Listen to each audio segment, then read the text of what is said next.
Exit algorithms. Scale smarter. Sell stronger.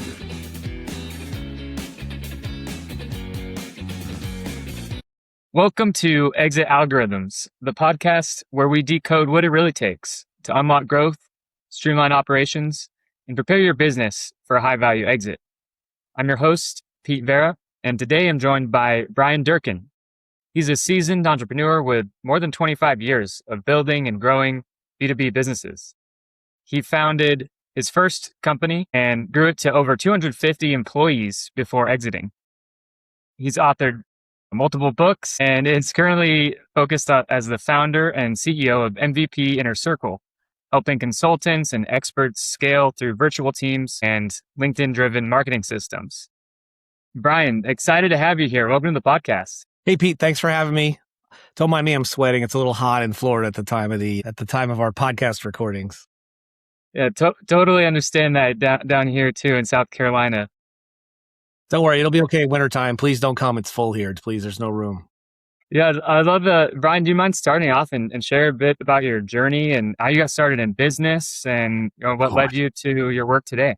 How much time do we have? So, true story.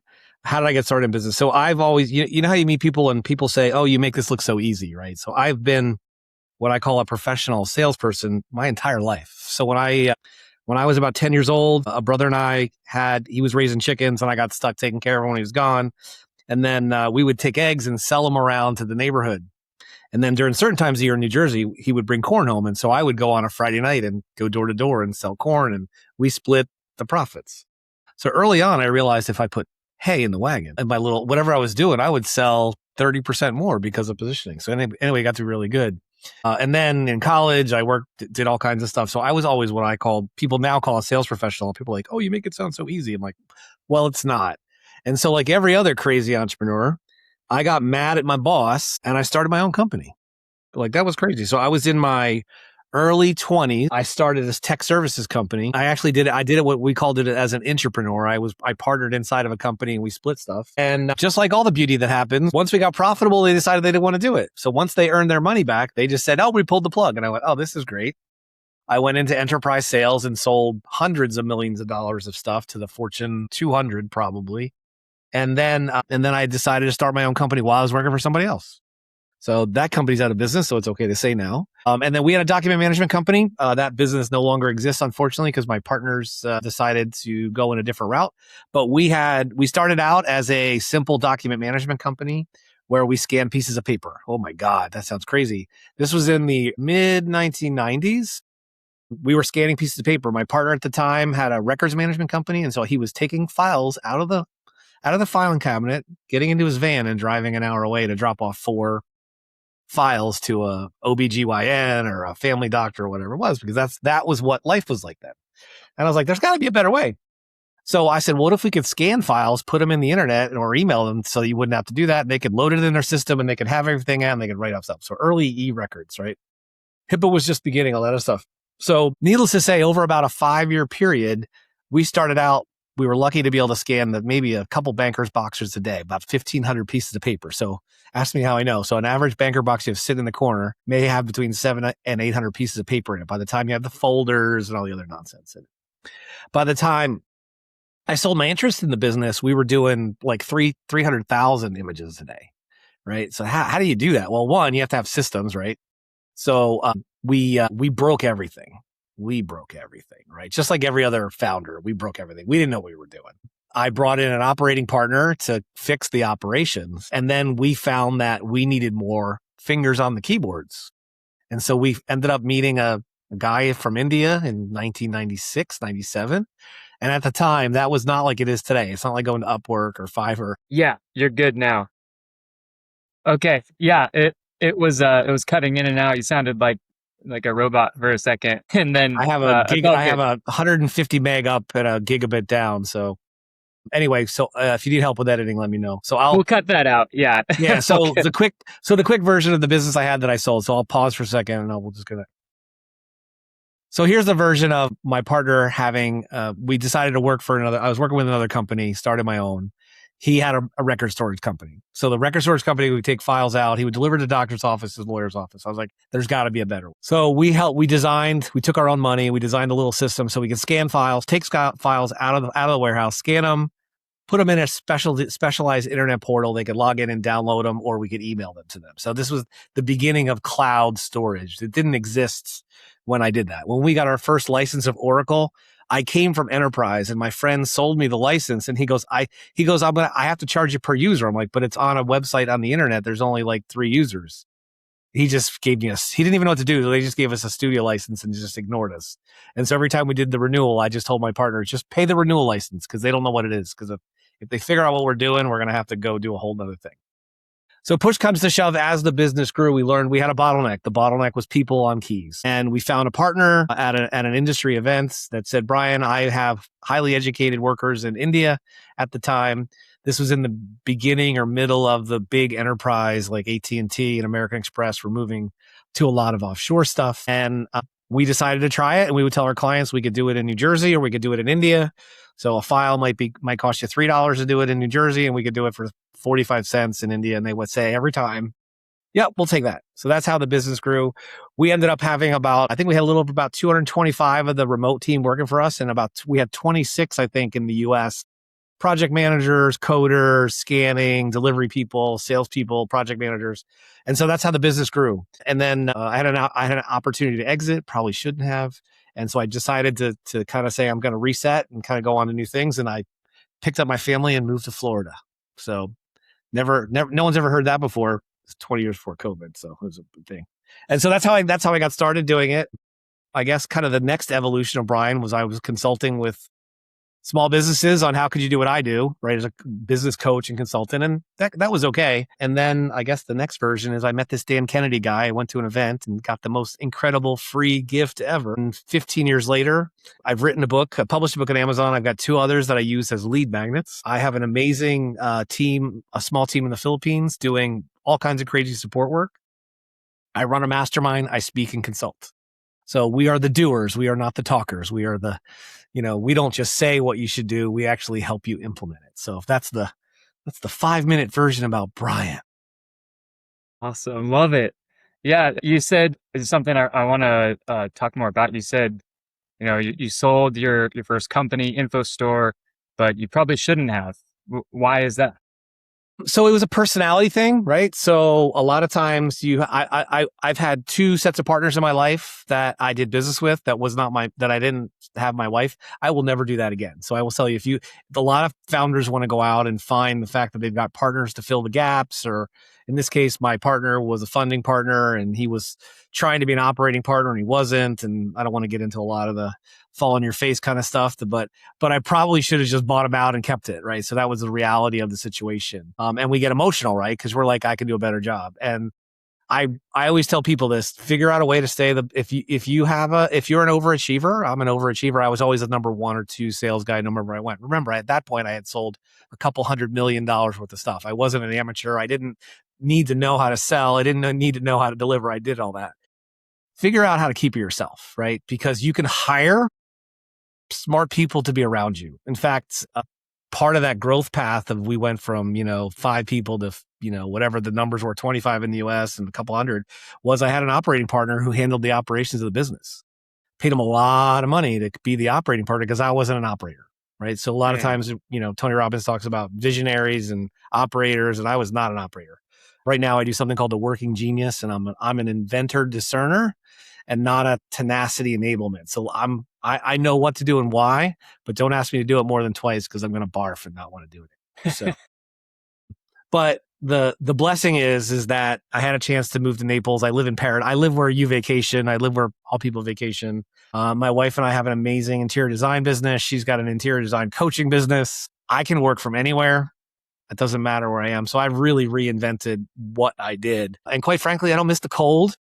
I don't miss the crappy roads. I do miss the Italian food. There's nothing like Jersey Italian food, man, because every chef from New York who gets burnt out goes to Jersey somewhere. And so every hole in the wall is amazing Italian food. But don't exit too early, right? I definitely undersold, but we had the things, we didn't know.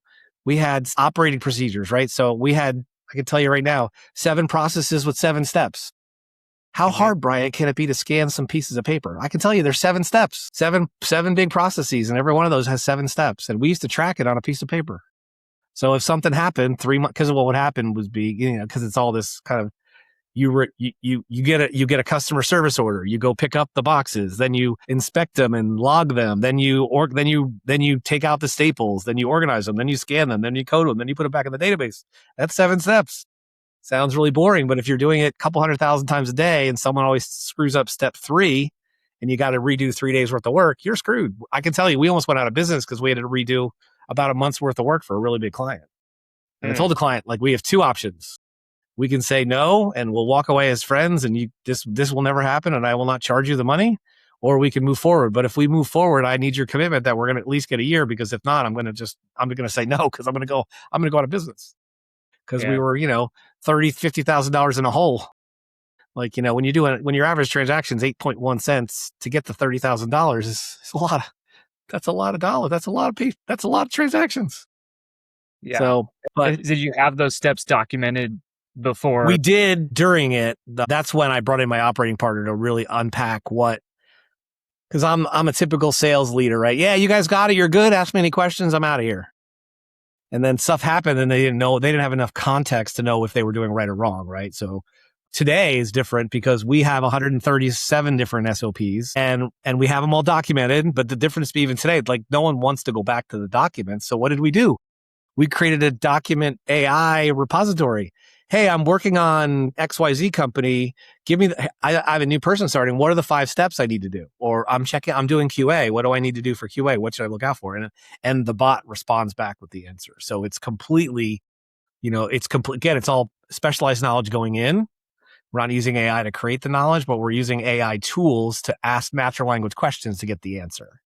So that it doesn't matter. You don't need to be a coder and they don't need to figure out all the various fields for that stuff. It's just how that happens. It's vastly different than it was. So, yeah. You said you undersold. So what do you, it was an ask for me. It was like, I'm good. There's a lot of stuff I don't want to go share, a lot of public stuff, but the short version is we were growing. We had an opportunity. So this is the beauty of buy-sell agreements. If you have the opportunity to bring in other investors and you're willing to take something, your partner must also be willing to take that going out, right? So that's exactly what happened. We had a buy-sell agreement. We had 3 parties at investments. Part of that restructuring right, whenever a company comes in and they're making a major investment, they're going to restructure the business. We all knew that. We all agreed upon that. And then my founding partner, one of the 3 people, two of the 3 people were saying, one of them wasn't. That wasn't acceptable to them. So guess what happens when it's not acceptable to them? Well, it's acceptable. And our agreement says if it's acceptable for you, it has to be acceptable for me. And I went, yep. I was pretty burnt out. So it was, like I said, we were a $4 million business. I don't miss the $80,000 every 2 weeks in payroll. I don't miss the lease payments of $18,000 a month. I don't miss the $10,000 a month rent payments. I don't miss the truck broke down, the van broke down. We got to pick up stuff. I don't miss that. Because it got to be a real thing, right? And then we were a small company doing business with big companies. And so one of the challenges is that if one client goes from 60 days to 90 days, how does that affect your cash flow? It killed us. So we were always fighting the cash flow. We were great on paper, but we couldn't get ahead because we were always 3 months behind on everyone's payments. And then when you were buying pieces of equipment that were $50,000 a piece to kind of get to the next level, that creates also a lot of it was a cash thing. So it was never intended to be a cash business. We weren't structured for that, right? We didn't have lines of credit. We just were funding it ourselves. And so if I had met Dan Kennedy when in my 20s, when I started my business, the business would be completely different, right? We would have demanded payment up front. We would have gotten 10-day payment terms, not 45 or 50. Like, there's a whole things are different now. So, but it was worthwhile. I mean, I learned a ton. I had amazing clients. We were in way over our head. I had public companies as clients, CFOs, CIOs, chief legal counsels, so I was in the boardroom of public companies having conversations with board members about projects. So I'm telling you that we were way out of our pay grade, but it was an amazing experience. So when your client calls and says, Brian, do you have a jacket? I said, yeah, I got a jacket. He's like, no, a suit jacket. I'm like, well, I got one in the corner of my office. It's dusty. He goes, can you put it on? And I know you have a tie in your car. Can you put this one? Because we have a board meeting at 4. You're on at 2. Are you kidding me? He's like, well, I can't have the whole board there. I'm going to have 3 people out of the 8 because otherwise we'd have a quorum. and they want to know about this strategic. It was a strategic project. It was $3 million project. Yeah. And so that part of it was cool. So like I said, I had some amazing experiences. So I wouldn't trade that for a second. But now Yeah. you want to be in Bryan's world, you pay up front, you pay a premium. We're not a discount provider. You get what you pay for. But that part of it's definitely truly life-changing. Yeah. Yeah. So it was a good experience. So, but I think the takeaway for, business owners maybe looking to exit would be timing is probably the number one thing you want to think about, right? So we're working with some clients trying to acquire companies, right? And so they're talking to people in their 50s, my age. Their kids don't want the business, right? One of the things I see is they don't have good books. They're lifestyle businesses, right? They got their F-350s, they got the boat payments, they got all the other stuff, and they're like, well, that doesn't really count. No, it doesn't count for taxes, but it does count for selling. So when you bleed out $500,000 a year of lifestyle expenses, and you expect to get your 3x return on your profit, no buyer's going to buy that because I don't know if is it real profit? Is it not profit? Maybe I need to do that stuff. So that's the one big mistake I see with people, because several of our clients are on the acquisition side of things. They're trying to buy, and they go through this months long process. You got to clean up every single time. You got to clean up your books. Well, your books aren't clean. Well, my inventory is worth $300,000. Inventories look like it's worth about $30,000, right? So, there's goodwill. There's no goodwill in businesses under $10 million. There's no goodwill, right? And then where we fit in that is like, well, what about your marketing systems? Do they run without the founders pushing the buttons all the time? And that's one thing that could easily help with the exit part of it, is like having, the deal. If the business is built around one person, once that one person leaves, it's gone. And smart buyers know that, right? So that's a challenge, right? Yeah, definitely. Yeah, eliminating that key man risk, clean financials too. Yeah, I talked to a lot of business sellers, just like exactly the story you're talking about. Like, it's crazy. So I'm a little bit more avant-garde, and so I have two clients going through this. I'm like, just set up the deal and promise in the future, but have it all clawed back. By the way, that's what they do. All the big companies claw back. They're expecting a 3-year payout and all this other stuff, and they get their whatever. They get their asset value. They get the true value of their assets. They get their inventory and their equipment and computers and stuff like that. And then they get their salary, quote unquote, whatever that is, for 3 years as part of their payout, unless it's not quite what they think it is. But they don't want to do that. So, but I get that. I've had friends on the other side where they got bought and then they got clawed back, and they're like, you didn't read the terms, man. They were smart buyers. So yeah, definitely. I like businesses that have money in the mail. So that's my kind of businesses. So that's why. Yeah. Yeah. It sounds like you learned a lot about, working capital or payment terms. God, it killed us. Yeah. I was 26 when I started that business. Like I was like, we have Matt Kelly Real Estate as a client. Oh, they don't pay for 90 days. What the hell am I supposed to do with the $30,000 they owe me a month, or whatever it was, $20,000 a month? Like, that's a lot of money. I got people that get paid every 2 weeks. Like, how am I supposed to do that? So cash flow, especially for young businesses, is hard. But then managing that, because that's part of maybe if someone talking about this, or, is if a business that has a real business line of credit built into the business is worth more than the CEO owner dropping cash in to cover payroll.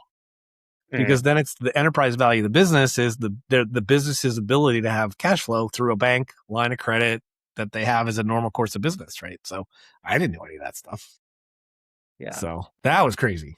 So yeah, and then you took a lot of those lessons learned and applied it to your new business venture. The new Bryan. Yeah, all the things have happened between then. I've been a sales consultant. I've been a marketing consultant. I've been a VP of sales for hire, all that other stuff. And so what I realized was I needed to build my business my way. And honestly, we talked a little bit pre-call about the influences, right? So I'm a big Dan Kennedy influencer, and I was really fortunate. One of my clients had Tony Robbins as an investor, so I got a chance to go.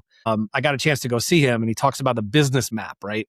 You got to know where you are to figure out where you're going. It's not a business plan; it's a business map. I thought it was an interesting concept. At this point, I was really into business coaching and working with small businesses, and then I realized 95% of small businesses want you to tell them that they're right, pat them on the head, and do one little thing for them, and then hopefully they grow. And I'm not that kind of guy, because I'm like, listen, these are the 17 things you're not doing, and you got to fix one at a time, right? So like, you can't fix them all. Pick one at a time, decide if it's the right one or wrong one, do it for 90 days, 120 days, and then move on to them. But they didn't do it. And so Tony had a thing where he talked about, if you don't have a business map, right, You don't know where you are, then you can't figure out where you're going. And he talked about you have to have great customer experience. They got to come back. They got to be raving fans, all this other stuff. He goes, if you don't do that, your business is stuck, and it's stuck on first. That's a resonate, because what's the name of my book at the time? The name of my book is called Stuck on First, the 9 Positions of a Playoff Ready Business. At the time, my client, he called himself a third base coach, right? Or no, he called himself a first base coach. That's what it was. Excuse me. So he was like, and he was great. And what means that? What does a first base coach do in baseball? Once you get on base, it's his job to help you get on base and get the second. The third base coach is to figure out how to get the hitter to drive that guy in and make sure that guy gets home. And what in business, what counts? Runs, money, revenue, whatever counts.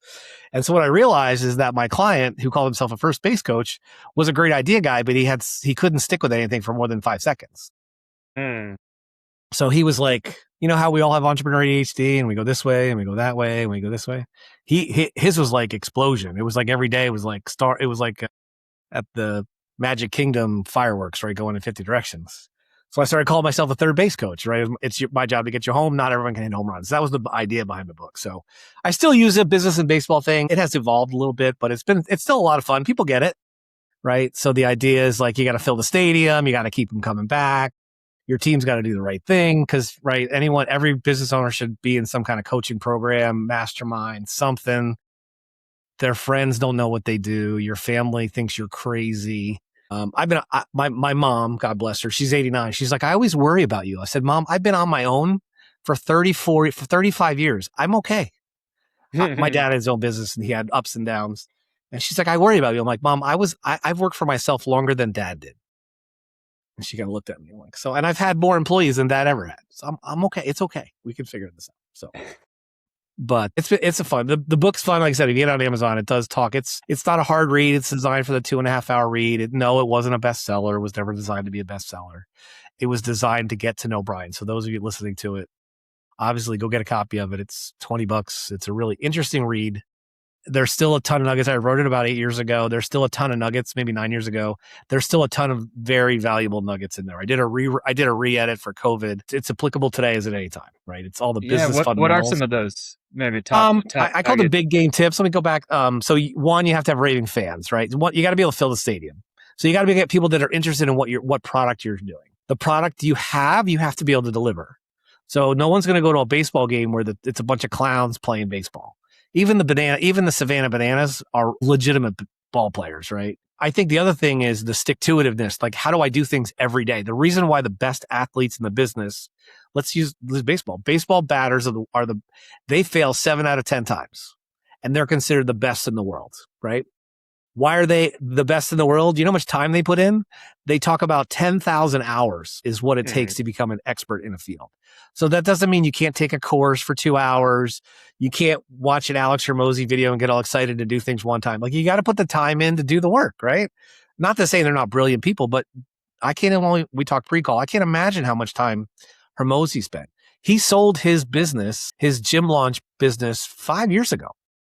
He spent 3 years, no one knew what he was doing. Then all of a sudden he got on social media. Then he did his book, right? The $100 million offers or whatever it was. And the one he just did last year where he sold $75 million worth of stuff in a day. That didn't happen overnight, right? So he worked. So that's the part of it. That's kind of a couple of the takeaways. What are some other takeaways? Another one. Oh yeah. Geometric businesses. I just flipped through my book. Sorry, I was cheating. So geometric businesses. So when you make small, minute shifts in multiple parts of your business, it changes dramatically. So everyone wants new customers, right? I got to get new customers. Well, what if you just took every one of your customers and you got them to buy one more time a year and you had a small upsell at a small price increase? That's not an 8% or 10% difference in your business. That's somewhere between 30 and 40%. So let's just say you sell a $10,000 thing once a year. What if you could add a $2,000 thing once and a few $1,000 things that are value adds as it goes? Now that's a 50% increase in the business because that $10,000 sale went to $15,000. People don't think that way. They spend all this time and effort acquiring new clients. Client acquisition is hard and it's expensive, right? So I have clients that they'll easily spend $3,000 to $5,000 to acquire a client. Now they may have $100,000 sale, right? And they might have to get those $3,000 to $5,000 opportunities. They might have to get 5 of them to get a sale. But if the sale's worth $100,000, the math still works, right? So and the other one is people don't know that on the customer acquisition side. They just don't know it. They just The metric they just don't know KPIs. it. Because in the exit business, you're on the operating part of it. Part of that is customer client acquisition cost is a number. You don't know it, right? Some businesses, I've got really high end consultants and coaches. They'll say their client acquisition cost is, I spent $500 in ads and I got a $10,000 customer. I'm like, yeah, but you spent 3 months doing the prep work and all the other stuff. So is it really that case? So it just depends on the mindset of that. So Yeah. but those are kind of the big ones. So that's kind of those are really kind of the more fun ones of how I did the book. I wrote it to support a program, and because the Tony Robbins book, and then I was in the Dan Kennedy world, and Dan's like, if you want to be an expert, you have to have a book. So I had those two worlds literally collided, and I was in the process of doing a small business consulting thing, and I was partnering with a local university, and I was like, listen, if you come to the program, I'll give you a copy of the book. And that was really the justifier of getting it done. So, and it's worked ever since, because people have books are perceived as different than those that have not. More credible. Yeah. And you've done quite a few podcasts. I know one other person on your podcast. How many besides Vance have written a book? But a good percentage, I'd say at least, probably almost half of them. Yeah. That's good. So then you're dealing with the experts, right? Because they're willing to put their opinion. I'm in the process. I had a new one that I pulled the plug on because it was like, not that it's not a great book, but my business has shifted so much over the last year with how AI is fundamentally changing everything that's happening in our business. And since we've always been ahead, now I'm realizing how far ahead we are, because now we're talking, I have clients that range from, 2 million to 150 million, and they're coming to us going, I heard you do this for that. Like, how do we do that? Like, what do you mean? You don't do this already? I thought I was behind the 8 ball, right? So I was like, but I'm not. Yeah. Oh, awesome. Yeah. That leads me to my next question here. I'm curious, what are some of the most common mistakes you see in businesses that you work with? So I think the biggest one I touched on earlier, they're spending too much time and effort trying to get new clients instead of trying to get more out of the same ones they have. Right. The second part of that same question is understanding what those clients really look like and find out where they hang out. So if you're in industry, right? So where do people hang out? Like, well, because everyone wants to run ads or do other stuff. Where do they hang out? They hang out at trade shows. They hang out at conferences. They hang out in masterminds or in the same industry. You don't have to be a part of those to go to sell. I joined a mastermind, my first one, 2017, 2016. I went to the back of the room to go spend a sick amount of money that literally made me barf to commit to the amount of money that I had to do, plus the travel, plus everything else. And I went there with the only intention was I got to figure out how to fix my business. What ended up happening was I made some of the best friends I've ever had.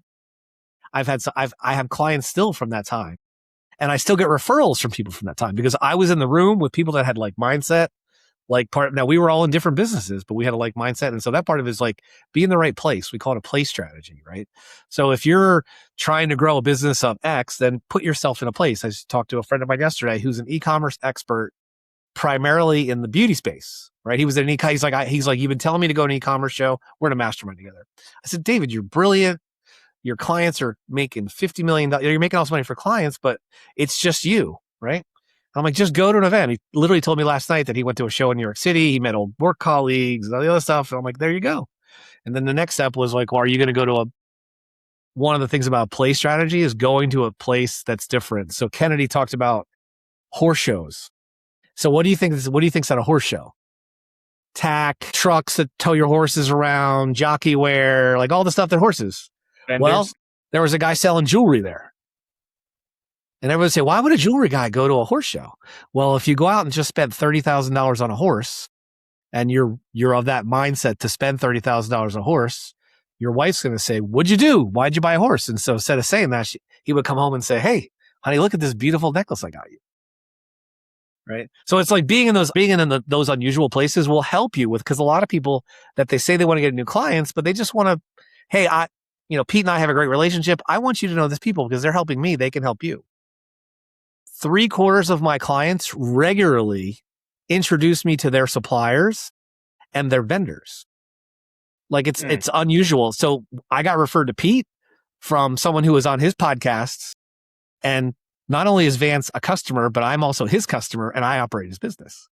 So when you have that kind of like, you guys need to really know each other. Tony talks about giving is living, right? And so that's why I got involved in all the stuff I did, because if you give without the expectation of getting, all of a sudden you do it without recourse, you do it without expectations of anything in return, you do it genuinely. People get that. They figure that out.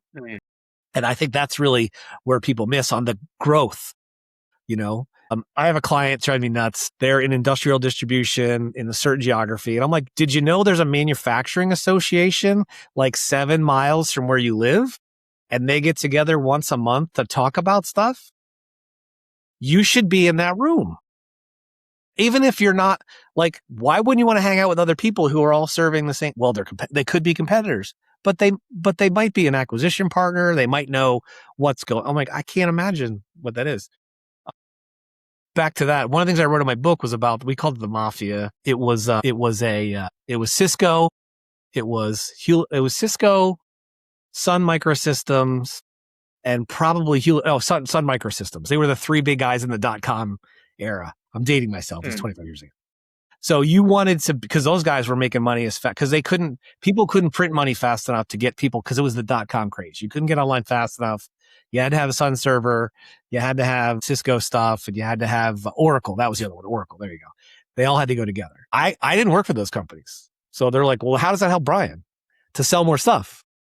Guess who introduced me to every one of my enterprise clients? Those guys. Why? Because I made whatever they needed to do easy. Hey, who do you know here? Who do you know there? So my job was, I was a connector. And so that's why, and now, by the way, so I bypassed all the bullshit and got right to the CIO. Hence my little company dealing with, like, my little company that's me. We were in an old chicken coop in New Jersey. True story. That we converted. So 30 years before, it was full of chickens and eggs and that kind of stuff. And then we had a little data center in there and a T1 line and a backup generator, which was an old gas generator we had to pull out, right? But that's how we grew. And then so we were just an add-on, and we looked at ourselves as an add-on to what other people were already doing. And so that's kind of how I believe in how selling works simply, is how do you attach yourself and create tons of value? Value add today is like, I'll sell you a protection plan on your car for too much money. That's not real value. That's just a profit. That's a profit squeeze, right? So that's kind of how I think. So did I answer your question? Yeah, absolutely. These are good. These are different. I don't get to talk about this stuff much. This is great. It's awesome. Yeah, a lot of good takeaways. I love it. Networking, open up a lot of cans of worms, and we only have a few minutes left here. Yeah. I wanted to touch on AI. So we can go for 4 hours. Try to be, I guess, concise. We'll see what we can do. But I'm curious, how are you leveraging AI most today, Bryan? So today, I think, as it relates to industrial people, right? People in industry, logistics, that stuff. I think the biggest, 2 big takes. One is help it figure out how you're planning your day, week, month, product planning, that kind of stuff. I do that a little bit of internally, like, am I doing the right stuff? Just ask Claude, ask ChatGPT that question. But I think the most fundamentally, the big shift is that everyone wants to have more voice out. They all want to show up in chat. They want to show up in Perplexity. They want to show up in Claude. They don't know how to do it. There's 2 things that happen. One, there's a technical reason your website has to be in a certain way. The second thing, you got to talk about crap that people care about. So the AI slop that we did a year ago, this is, write me an article about the use of muffler bearing juice in 2000. No. Have an interview with an expert, figure out how to format it. They'll turn you all the other stuff. Either you be visible, like you and I are having a conversation. You're going to repurpose it for your needs, and I'm going to turn in a whole lot of takeaways for my needs. That's just what's going to happen. But a lot of times in these weird technical engineering specific places, they're too afraid to have their voice out. What if I don't look good? I need to lose 10 pounds. I don't feel comfortable on camera. So we figured out how to take all the stuff they've created and create what we call an invisible authority. So there becomes this unseen voice behind the business that talks about all the things that are happening in their industry and the conversation their techs are having with their customers, the service people are doing, the sales people are doing. And all of a sudden it creates this regular content engine that's truly the conversations that are happening. Robert Collier talked about, you need to be having the conversations that are going on in your customer's mind. But everyone's like, well, what does that mean? The 7 things that before, it was the 7 things to ask about before buying a BMW. Now it's like, you want to talk about the beauty of what it owns, to what it's like to be in BMW, what it feels like to get behind the seat, what it feels like to have your sides snugged in. You go around the corner, the rust of the adrenaline, the sound of it. and then get out of it as soon as your lease is over because they'll kill you with all their maintenance, but other stuff. But now all of a sudden that voice becomes different. And so you can use your actual words and your actual tonation and the other stuff, and then create structured stuff so that the machines find you and then they come and listen to the podcast. And your social posts and all the other stuff, that has been fundamentally changing so dramatically. Content repurposing has been around for a while. So we created this thing, we call it invisible authority, because it's what every business wants to get more clients. What we want as authority people is when they go and type your name, you're the first person that comes up. So you guys that are listening to this, I'll finish on this story.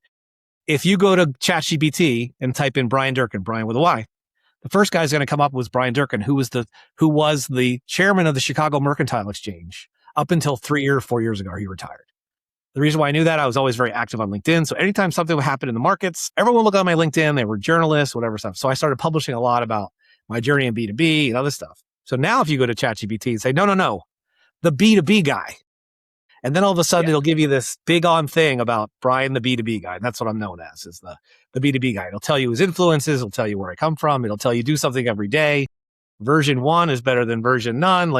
So it's very interesting how it does that. So in every industry, it's going to happen, right? Just 2 weeks ago, 3 weeks ago, Google, on the top of your Google search, it says AI first, right? So there's going to be some blurb there. You want to show up there. There's some technical reasons what you have to do, but if you're not producing the right content talking to your customer, it's just not going to happen, right?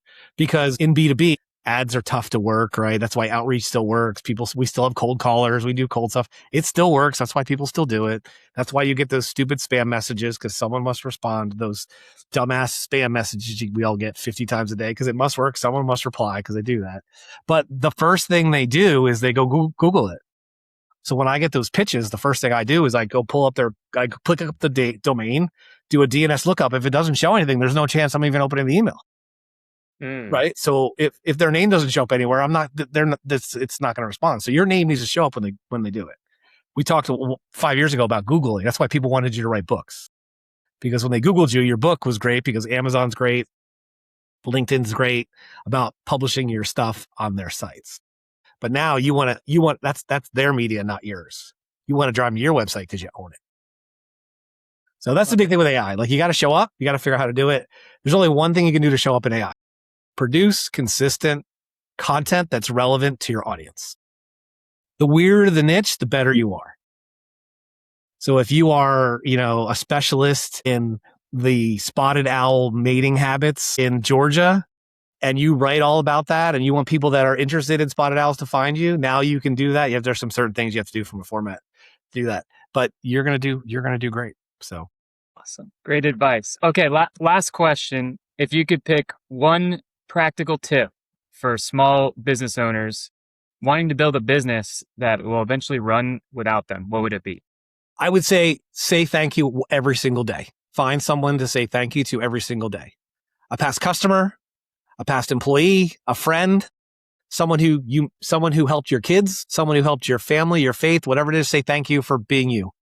That's the one thing you can do, is just say thank you and mean it.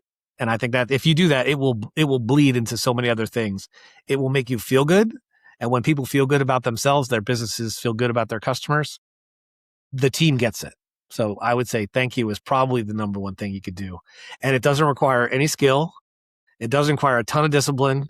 You just need to say thank you. Even if it's a text message, which kind of sucks, a handwritten card's better. But hey, I saw you and I was thinking of you. I want to thank you for our time together, whatever. Come up with something that's interesting, but be genuine and mean it. I think that's the best thing. A lot of good takeaways today, Bryan. Thank you so much for pouring into this show.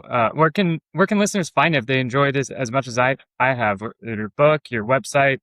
So the best thing to do is on Amazon, look for Bryan Durkin, Stuck on First Book. I'll have Pete put it into the show notes. And then the other thing, we are launching a new program called the MVP Authority Hub. Just go to mvpauthorityhub.com, and then you'll start to understand what it's like to be your own version of an authority, how you can do it and have fun. And there'll be all this craziness that we talked about, probably in a lot more detail. There might even be a book. I don't know. I haven't decided yet, but there'll be something along the lines with it. But I certainly hope it can help. And I wanted to thank you, Pete, for having me on today.